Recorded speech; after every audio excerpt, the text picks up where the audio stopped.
오직 이면적 유대인이 유대인이며 할례는 마음에 할지니 영에 있고 율법 조문에 있지 아니한 것이라. 그 칭찬이 사람에게서가 아니요 다만 하나님에게서니라. 아멘. 잠시 기도하도록 하겠습니다. 아버지 하나님, 우리의 마음을 들여 주님 앞에 나아갑니다. 다른 것 구하지 않겠습니다. 이 자리 가운데 하나님의 영광만이 온전히 우리가 볼 수 있는 귀한 시간이 될 수 있도록 함께하여 주시옵소서. 그래야 정말 우리가 이곳에서 하나님을 만나고 우리가 정말 다시 한번 우리의 삶의 방향을 주님께 집중하여 올려드릴 수 있는 귀한 시간이 될 수 있도록 하나님 함께하여 주시옵소서. 그렇게 이 예배 가운데 임하실 주님을 기대합니다. 다시 오실 우리 주 예수 그리스도의 이름으로 기도 올려드렸습니다. 아멘. 한 10대 소녀가 자신의 SNS에 올려서 몇 년 전에 굉장히 논란이 됐던 글입니다. 한번 들어보십시오. 누군지 또 한번 맞춰보십시오. 능력 없으면 니네 부모를 원망해. 있는 우리 부모 가지고 감나라 배나라 하지 말고. 돈도 실력이야. 불만 있으면 종목을 갈아타야지. 남의 욕하기 바쁘니 아무리 다른 걸 한들 어디 성공하겠니? 라고 올렸습니다. 자, 퀴즈입니다. 누가 쓴 글일까요? 수년 전에 굉장히 화제가 됐던 글입니다. 정답 아무도 말 못하시네요. 네, 이 글은 최순실의 딸 정유라 양이 자신의 SNS에 올렸던 글입니다. 아시죠? 지금 딱 제가 말씀을 드리니까. 자, 이 정유라 양이 이 글을 올린 이유는 자신이 승마 체육 특기생으로 이대 합격 특혜 의혹이 불거지자 자신의 입장을 번복한 글입니다. 수년이 지났지만 지금도 이 글의 내용이 생생합니다. 저는요, 이 글을 보면서 참 많은 생각이 들었습니다. 이것이 과연 당시 10대 소녀가 쓴 글이라고 할 수 있는 글일까? 그리고 이 글을 보고 있는 많은 사람들이 가지게 될 상실감이 얼마나 클까에 대해서 생각하지 않을 수가 없었던 것입니다. 이 친구가 이런 생각을 하는 것에는 왜 이런 생각을 했던 것일까요? 자기 자신의 능력이 아닌 부모의 능력도 자신의 능력처럼 여기는 것은 어디서 기인한 것일까요? 이것은 태어날 때부터 모든 것이 정해져 있다고 여기기 때문으로 보여집니다. 그렇기에 그들은 자신이 누리는 사회적 특권이 당연한 것으로 여겨지는 것이죠. 그런 사회적 지위를 유지하기 위해서 온갖 방법을 써가면서 그것을 지켜내고자 하는 것이겠죠. 이러한 우리 사회의 분위기를 반영하듯 금수저, 은수저, 흙수저론이 회자되고 있는 것은 이런 사회상을 잘 반영해 주는 것으로 보여집니다. 인종차별주의, 무색주의, 인종우월주의, 백인우월주의, 나치 등 이런 것들이 이와 같은 맥락으로 생각해 볼 수 있을 것입니다.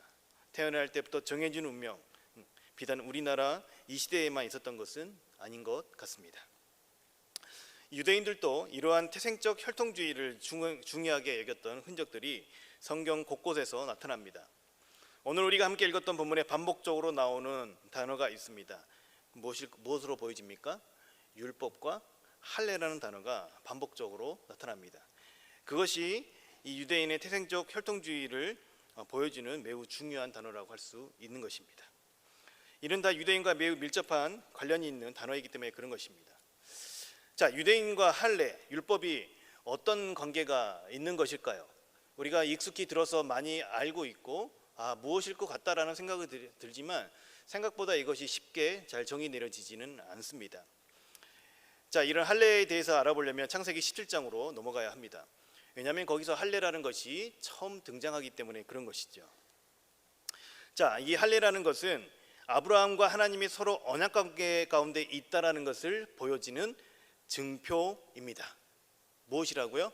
아브라함과 하나님이 서로 언약관계 가운데 있다라는 그 증표가 바로 할례라는 것입니다. 자, 이게 보시기에는 오른손이겠지만 이게 제 왼손인데요. 무엇이 껴져 있습니까? 네, 무슨 반지일까요? 네, 결혼 반지인 것이죠. 이 결혼 반지는 제가 아내와 결혼이라는 이 언약 관계 가운데 들어갔다는 것을 보여지는 증표인 것이죠. 사실 제가 이 반지를 끼고 있지 않는다고 해서 제 아내와의 혼인 관계가 달라지겠습니까? 아니요, 그렇지 않습니다. 아내가 사랑스러워 보이면 이 반지를 끼고 아내가 사랑스러워 보이지 않으면 미우면 이 반지를 뺄까요? 사실 물론 그렇게 할 수도 있습니다. 아마 제 기억에는 한 번인가 제가 그렇게 했던 기억이 납니다. 이제 설교단에서 덕을 세우는 차원에서 한 번도 빼지 않은 것으로 이렇게 하겠습니다. 근데 이것을 빼든 빼지 않든 달라지는 사실이 없습니다. 제 아내는요, 이 결혼 반지를 한번 잃어버린 적이 있습니다. 제가 호주에서 사역을 마무리하고 잠시 저희 지인들이 있는 곳을 방문하여서 그들의 얼굴을 보고 함께 시간을 보내고 한국에 들어올 때였습니다. 평소에는 제 아내가 반지를 잘 끼지 않는데 그 기간 동안에 갑자기 반지를 끼더라고요. 그러더니 반지를 잃어버렸던 것입니다. 제 아내가 저한테 하는 말이 그 동네 어딘가에 화장실에서 손을 씻다가 두고 왔다라고 이야기를 합니다. 저는 넓은 마음으로, 정말 욱하는 마음이 있었지만 넓은 마음으로 그런가 보다 하고 넘어갔습니다. 뭐 비싼 반지가 아니었기 때문에 가능하지 않았을까 싶습니다. 여러분, 그렇게 제 아내가 결혼 반지를 잃어버렸다고 해서 저희 부부의 혼인 관계가 달라집니까? 아니요, 그렇지 않습니다. 증표이긴 하지만 이것이 사라진다고 해서 부부 관계가 종결되지는 않는다라는 것입니다. 그 잃어버린 결혼 반지는 어떻게 되었을까요? 네, 그 스토리가 있습니다. 훗날 시간이 지나 한 2년 반 정도 지난 것 같아요. 제가 제 딸아이의 카시트를 정리하는데 그 카시트 안쪽에서 결혼 반지가 나오는 것입니다. 왜 호주 어느 지역에서 화장실에 두고 왔다는 반지는 제 딸아이의 카시트에 있었는지 저는 알 수 없습니다. 어찌되었건 여러분, 이 반지 자체가 저와 제 아내의 혼인관계를 규정짓지는 않는다는 것입니다. 그러나 제가 반지를 끼는 이유는 제 스스로가 누군가와 언약관계에 있다는 것을 잊지 않기 위한 하나의 수단인 것이죠. 여러분, 할례가 바로 이 결혼 반지와 같은 것입니다. 창세기 17장에서 하나님께서는 그렇게 아브라함에게 언약을 주시며 많은 후손과 그 후손이 민족을 이룰 것을 약속하십니다. 그리고 그 후손이 거할 땅, 즉 가나안을 그들에게 주실 것도 약속하십니다. 그러한 약속을 받은 자라는 것을 보여주는 증표가 바로 무엇이라고요? 할례라는 것입니다. 대대손손 할례를 행하면서 하나님과 언약을 맺은 당사자가 하나님과 언약을 맺은 아브라함의 후손이라는 것을 기억하는 수단이 바로 이 할례였다는 것입니다. 여러분, 또 율법이라는 것이 이들에게 주어집니다. 자, 하나님과 언약을 맺은 아브라함의 후손은 이삭과 야곱과 요셉을 거치면서 애굽이라는 자리에서 정착하게 됩니다. 그리고 약 400년이 시간이 지난 후에 민족을 이룰 만큼 많은 수요가 됐던 것이죠. 그때 하나님은 모세라는 한 지도자를 세우시고 언약대로 그들을 애굽 땅에 나와 가나안이라는 땅으로 인도하게 되는 것입니다. 그것이 우리가 잘 알고 있는 그 유명한 출애굽 사건인 것이죠. 그리고 그 민족과 함께 다시 하나님께서 이 언약이라는 것을 갱신하십니다. 왜 그렇습니까? 아브라함에게 맺었던 그 언약이 이제 그 민족을 이룰 만큼 많아진 그 후손에게 민족적 차원에서 다시 언약을 갱신하시는 것이죠. 그 내용이 출애굽기 19장에 보면 자세히 나타나 있습니다. 출애굽기 19장 5절부터 6절 말씀 우리 한 목소리로 한번 읽어보겠습니다. 그 언약의 내용이 어떤 것인지 읽어보도록 하겠습니다. 시작. 세계가 다 내게 속하였나니 너희가 내 말을 잘 듣고 내 언약을 지키면 너희는 모든 민족 중에서 내 소유가 되겠고 너희가 내게 대하여 제사장 나라가 되며 거룩한 백성이 되리라. 너희는 이 말을 아멘. 자, 이것을 시내산에서 아브라함에게 하신 언약을 그 후손인 이스라엘 민족 전체에게 갱신하여서 이것을 시내산 언약이라고 이렇게 부릅니다. 자, 하나님은 그 언약을 한 뒤에 언약 백성이 해야 할 일들이 분명하게 말씀해 주십니다. 왜 하나님께서는 아브라함을 부르셨는지 분명하게 밝혀주시고 하나님이 이 이스라엘 택하셔서 어떤 일을 행하고자 하시는지 우리가 방금 읽었던 그 말씀을 통하여서 보여주십니다. 세계가 다 하나님께 속하였고 그 세계를 회복할 일을 하나님께서 이 이스라엘 민족을 통하여서 하길 원하셨다라는 것입니다. 그러니 너희는 나의 제사장 나라가 되라고 말씀하십니다. 여러분, 제사장이라는 것은 하나님과 사람들 중간 사이의 역할을 하는 사람으로 보면 되는 것입니다. 하나님은 이스라엘 백성을 통하여서 한 사람뿐만이 아니라 모든 나라, 모든 열방이 즉 모든 세계가 하나님께 돌아오는 회복을 위한 제사장 국가가 이 이스라엘 민족이 되길 원하셨다는 것입니다. 자, 그래서 이스라엘 백성에게 하나님 백성으로서 어떤 삶을 살아야 하는지 구체적으로 알려주셨습니다. 그것이 바로 율법이라는 것입니다. 이 율법은 크게는 구약 전체, 작게는 창세기부터 신명기까지 이 모세오경이라고 볼 수 있고, 더 작게는 레위기 말씀이라고 볼 수 있고, 더 작게는 출애굽기 19장부터 24장까지 내용이라고 볼 수 있습니다. 이 율법의 내용을 매우 짧게 요약한 것이 바로 우리가 알고 있는 십계명이라는 것이겠죠. 이렇듯 율법이라는 것은 이 세상을 회복하기 위해 부르신 아브라함의 후손인 이스라엘 백성이 이 땅에서 살아내야 할 하나님의 백성의 삶으로서의 규범이라고 볼 수 있는 것입니다. 다시 짧게 한번 정리해 보도록 하겠습니다. 이 유대인들, 이스라엘 백성이 존재하는 이유는 이렇습니다. 하나님의 아브라함을 부르시고 이 땅 가운데 하나님의 다스림이 임하는 하나님의 나라를 회복할 민족을 이루게 하셨습니다. 하나님께서 택함 받은 민족, 하나님 나라의 회복을 위해 부르심을 받은 민족이 이 유대인 것입니다. 그렇게 자신들을 택하시고 부르시고 인도하시고 보호하시는 하나님의 은혜를 기억하는 표식이 무엇이라고요? 할례라는 것입니다. 그리고 이 율법이라는 것은 그런 언약 백성이 살아가야 할 이 세상 가운데서, 세상 문화가 만연한 이곳에서 그 언약 백성이 살아가야 할 법도가 율법이라는 것입니다. 여러분, 이 셋의 관계는 뗄래야 뗄 수가 없습니다. 할례와 율법은 유대인의 정체성을 드러내는 매우 중요한 표식이라는 것입니다. 우리 한국인의 정체성을 드러내는 중요한 것들이 김치, 한복, 또 뭐가 있을까요? 저는 두 가지밖에 안 떠올랐습니다. 이런 것들이 있는 것처럼 그들에게 그들의 정체성을 말할 때 율법과 이 할례를 말한다라는 것입니다. 그렇게 이해하시면 좋을 것 같습니다. 자, 그런데요, 이 유대인들이 매우 큰 착각 가운데 빠지게 됩니다. 그것은 바로 선민사상이라는 것입니다. 여러분 많이 들어보셨죠?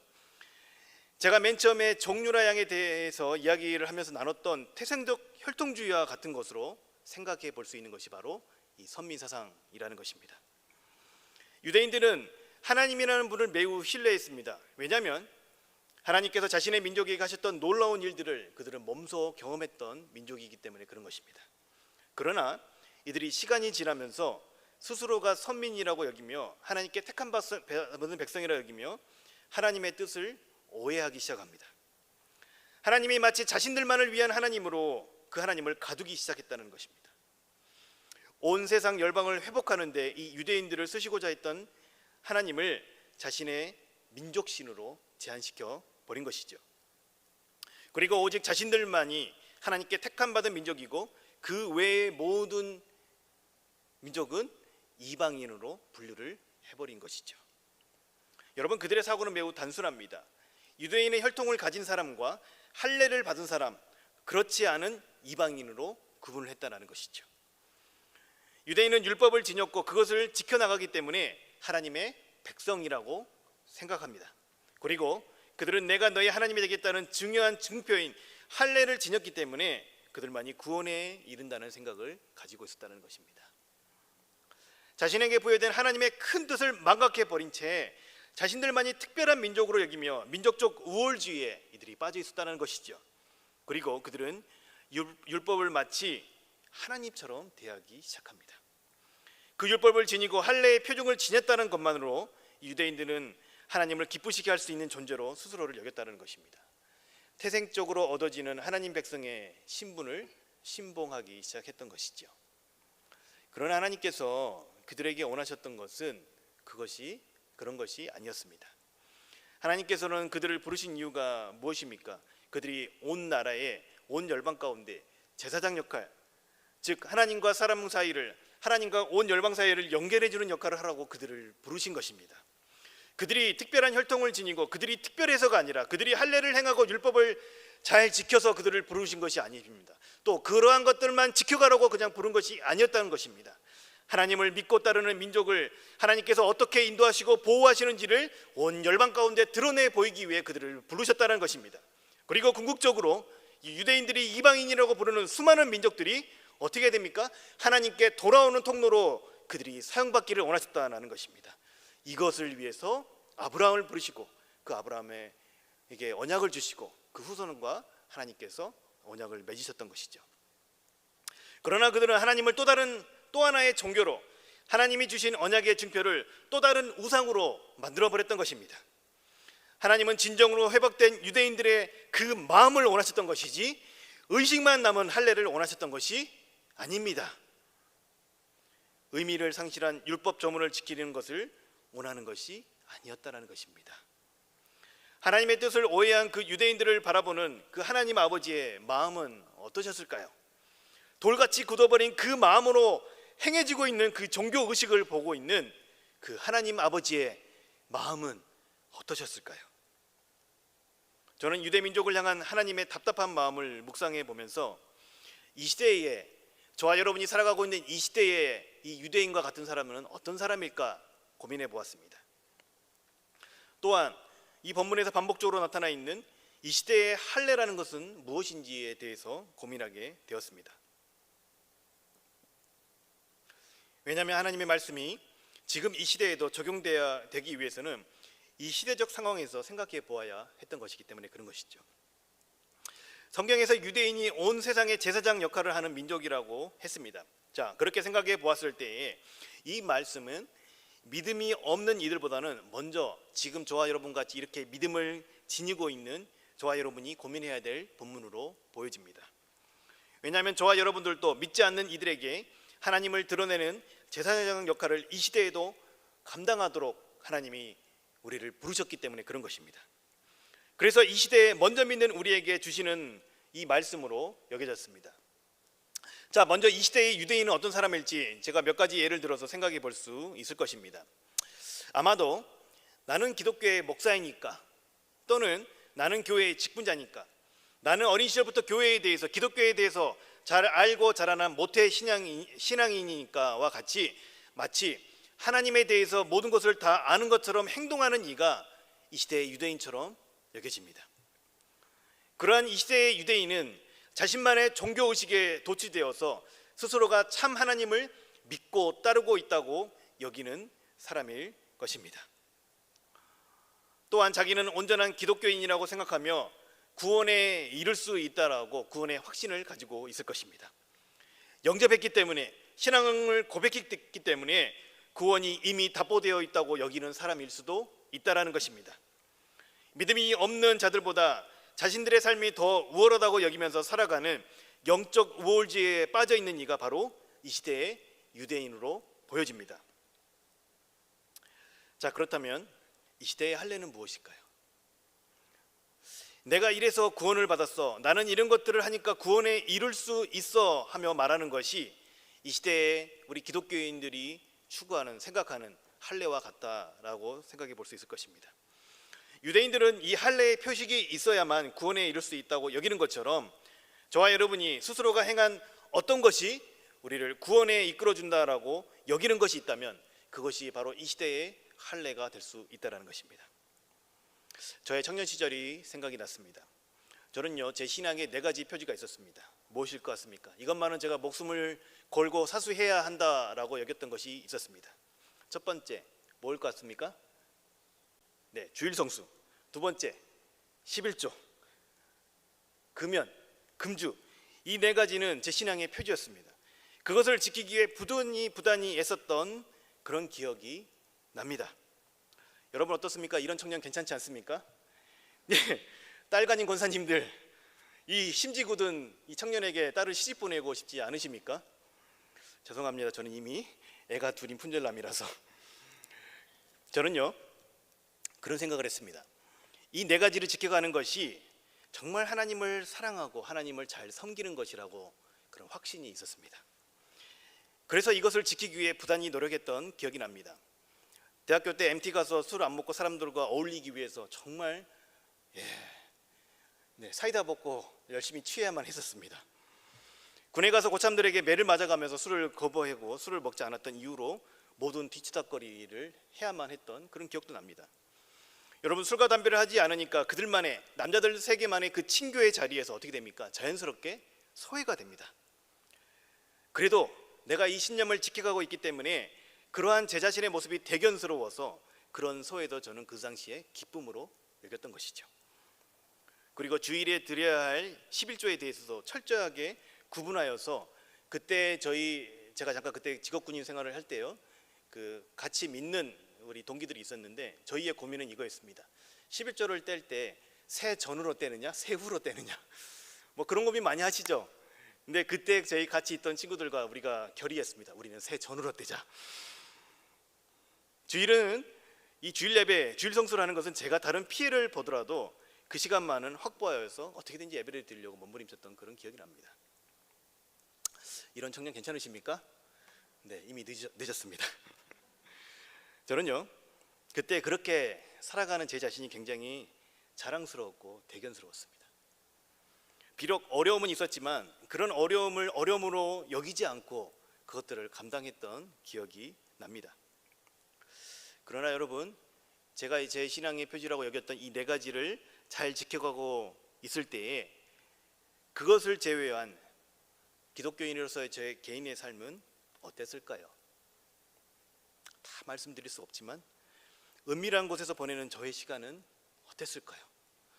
겉으로 보이기는 참 신실한, 딸내미 시집 보내고 싶은 신실한 심지 굳은 청년처럼 보여지지만 은밀한 곳에서 보내는 저의 시간은 여전히 죄악스럽고 쾌락을 사랑하고 이기적인 삶을 살았던 것입니다. 그러나 저는 그 네 가지를 심지 있게 지켜가고 있기 때문에 저의 구원은 스스로 안전하다고 여기면서 살았던 것입니다.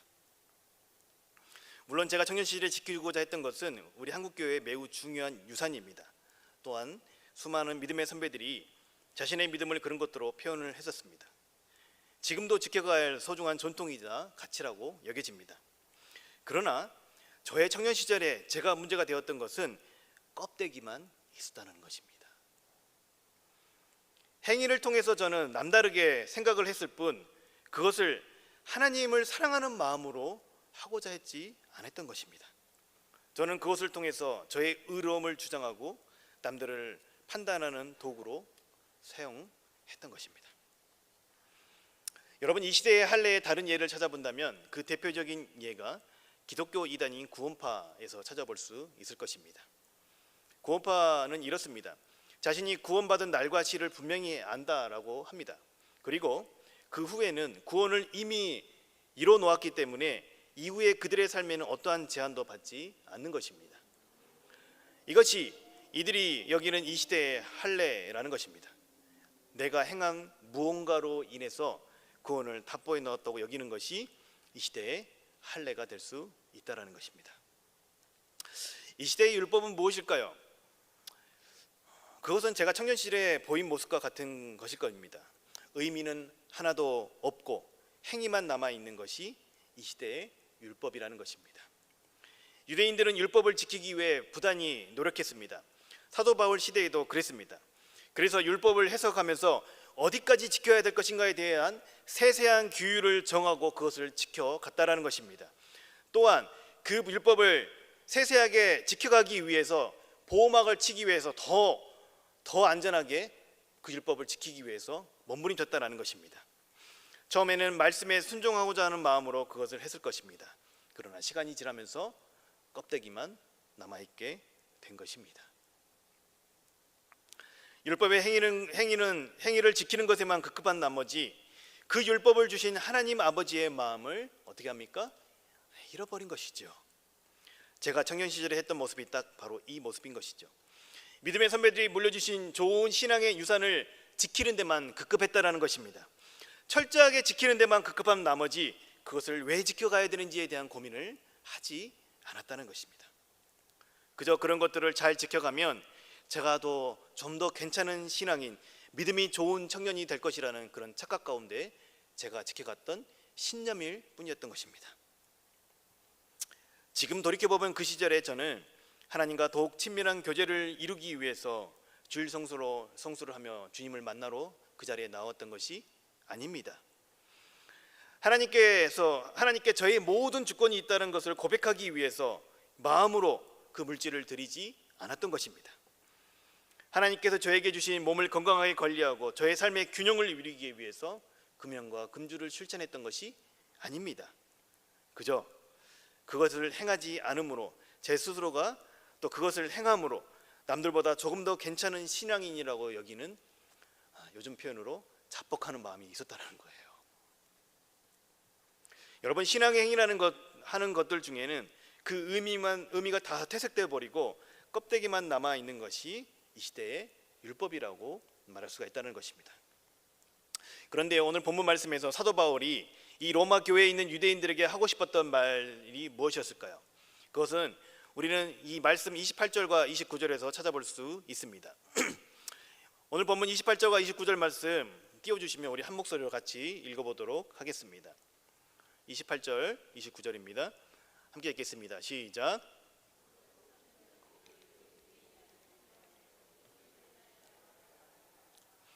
오직 이면적 유대인이 유대인이며 할례는 마음에 할지니 영에 있고 율법 조문에 있지 아니한 것이라. 그 칭찬이 사람에게서가 아니요 다만 하나님에게서니라. 여러분, 이 말씀을요 이렇게 요약해 볼 수 있을 것입니다. 하나님은 우리의 마음을 원하십니다.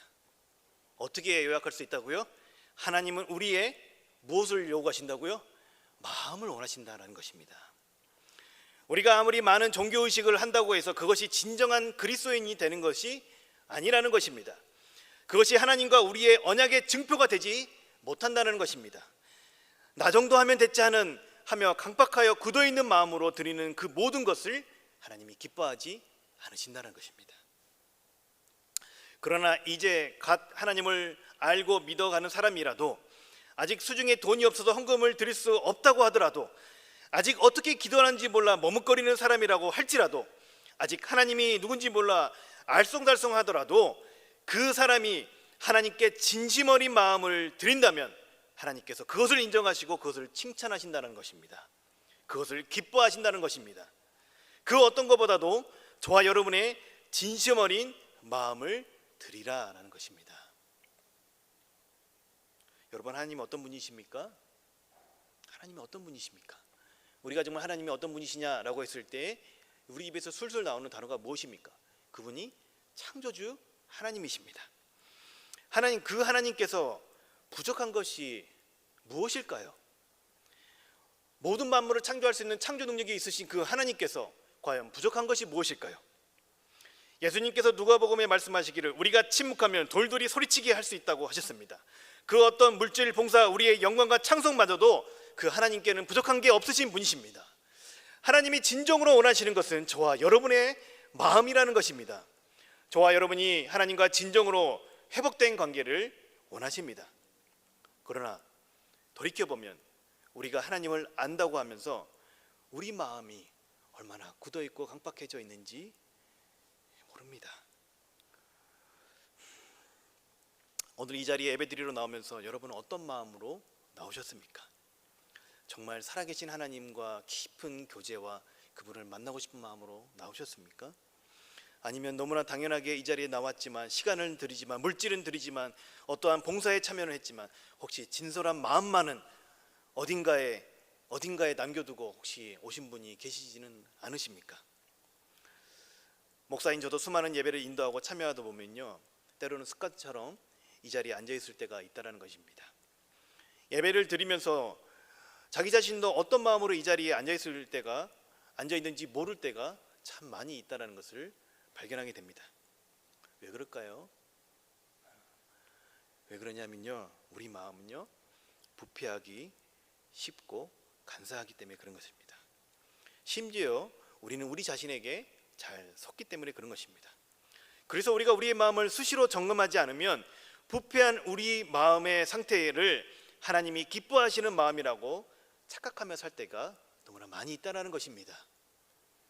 사실 우리가 이렇게 예배를 드리고 있는 것만으로도 충분히 하나님에 대한 예를 다했다고 여길 때가 많이 있습니다. 나 정도면.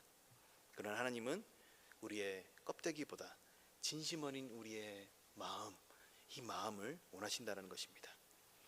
사랑하는 여러분, 이 앞에서 말씀을 전하고 있는 이 목사인 저도요, 얼마나 제 마음이 부패하기 쉽고 간사한지 모릅니다. 저는요 설교를 준비할 때 정말 간절한 마음으로 시간을 보낼 때가 있습니다.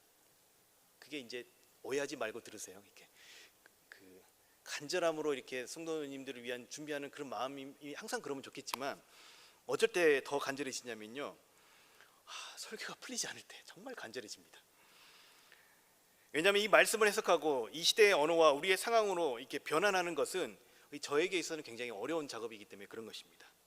이 설교를 준비할 때마다 그래서 때로는 이 말씀이 풀리지 않고 이렇게 제 자신에게 먼저 와닿지 않으면 굉장히 고통스러운 시간을 보내게 됩니다. 설교를 하기 최소 하루 이틀 전에라도 이 설교에 대한 구체적인 개요가 나오지 않으면 밤잠을 설치고 굉장히 극도로 예민해지는 저를 발견하게 됩니다. 개요는 제가 쓰지 못했는데 왜 제 아내가 고생하는지는 모르겠지만 그렇게 굉장히 예민해지는 삶을 살아갑니다. 아무리 말씀을 들여다봐도 정리가 되지 않으면 저는 간절하게 누구를 찾을까요? 이 말씀을 주신 그 주님 앞에 나아갈 수밖에 없는 것입니다. 그리고 저 자신을 불쌍히 여기보다는 주님, 이 말씀을 저희 성도님들을 생각해서라도 주님의 말씀의 은혜를 제게 먼저 주시라고 간절한 기도를 올려드릴 때가 한두 번이 아닙니다. 그런데요, 사실 이 기도 자체도 매우 간사한 제 마음을 볼 수가 있습니다. 저를 위해서 사실은 이 말씀을 달라고 이렇게 말하기가 하나님 앞에 민망해서 누구 핑계를 댑니까? 우리 성도님들을 위해서 은혜를 달라고 하지만 사실은 하나님이 간절하게 이 시기를 좀 빨리 벗어나고 싶은 제 마음이 그 안에 숨겨져 있는 것이죠. 여러분, 이렇게 설교를 준비하는 동안에도 이 부패한 제 마음을 제가 들여다볼 수가 있다는 것이에요. 설교를 준비할 때마다 이런 것들을 저는 자주 경험하게 됩니다. 그런데요, 진짜 더 부패하고 간사한 제 마음은요, 이 다음에 볼 수가 있다는 것입니다. 어떤 것이냐면요, 이렇게 간절함으로 하나님 앞에 매달려서 설교를 준비를 했어요. 극적으로. 그리고 잘 전했습니다. 그리고 이렇게 설교가 끝나고 난 직후에요, 오히려 하나님과 제 마음의 거리가 확 멀어지는 것을 느낄 때가 있습니다. 이게 저예요. 그저 아무 생각도 하지 않고 영화나 보면서 시간을 축내고 싶을 때가 종종 있다는 것입니다. 불과 몇 시간 전만 해도 간절하게 하나님을 찾고 애절했던 저의 모습은 온데간데 없습니다. 그럴 때에는 제가 진정으로 그 순간에 예배를 드렸나 하는 의구심이 들기도 합니다. 아니면 종교적인 의식을 인도하는 것에 불과했던 그런 직업적인 목사에 불과했던 것이 아닌가, 이런 의문이 제 스스로 제 마음 가운데 들기도 한다는 것입니다. 여러분, 목사인 제 마음도 이렇게 순식간에 식어버리고 간사하고 변질되기 쉽다라는 것입니다. 부끄럽지만 이게 제 마음이에요. 저 또한 하나님이 원하시는 것을 드리지 못하였다는 것을 보게 됩니다. 이것이 저의 민낯입니다. 조금만 집중하지 않으면 금세 이 마음이 부패해 버린다는 것입니다. 목사인 저도 종교적인 의식만 남아있고 그 의식 가운데에 하나님과 인격적인 만남을 이루지 못할 때가 너무나 많이 있다는 것입니다. 이것이 비단 이 앞에 서 있는 이 부끄러운 목사만의 이야기일까요? 사랑하는 믿음의 동역자 여러분, 여러분의 마음에는 이상이 없으십니까? 이 시간 우리가, 저와 여러분이 해야 될 것은 우리 주님 앞에 우리의 마음을 드리는 것입니다. 이 시간 저와 여러분의 마음을 우리 주님 앞에 드리기를 간절히 소망해 봅니다. 창조주 하나님께서 저와 여러분을 위해 어떤 일을까지 하셨는지 우리 너무나 잘 알잖아요. 저와 여러분을 구원하시고자 독생하신 아들 예수 그리스도를 이 땅에 보내셨고, 그 하나님의 아들 예수님은 자신이 만든 피조물인 인간에게 조롱당하시고 죽임을 당하셨습니다. 그분은 십자가상에서 자신의 생명을 위해, 우리를 위해서 자신의 생명을 값없이 내어주신 분이십니다. 저와 여러분에게 생명을 내어주신 분께서 우리에게 원하는 것은 진정 어린 그 마음이라는 것입니다. 우리의 마음이요, 우리의 마음이요.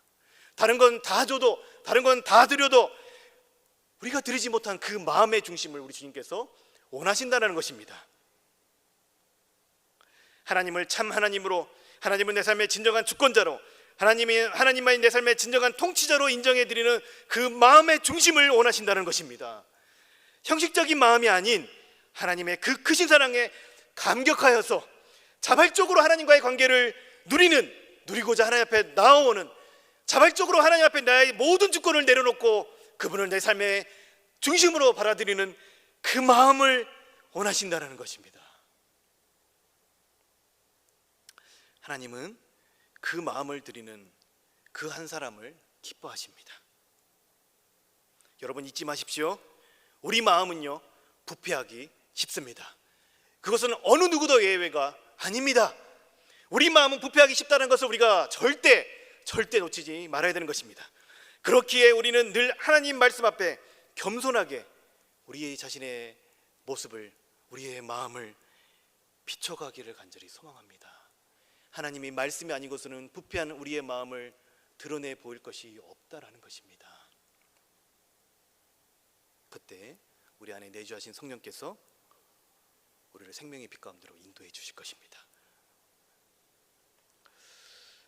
우리 모두가 하나님께 마음을 드리는 자, 곧 마음 드림이가 되어서 매일 매순간 정말 순수한 사랑의 마음으로 우리 하나님께 반응하는 저와 여러분이 되기를 간절히 소망합니다.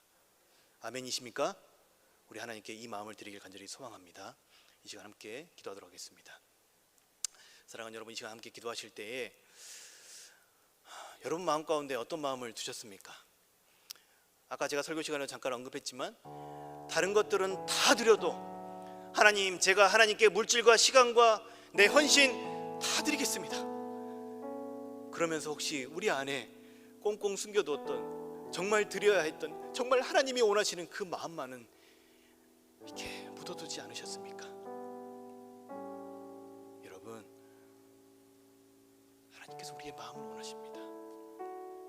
저와 여러분의 마음을 원하십니다. 이 시간 기도하실 때 하나님께서 나에게 베풀어 주신 그 크신 사랑, 그 크신 은혜 기억하며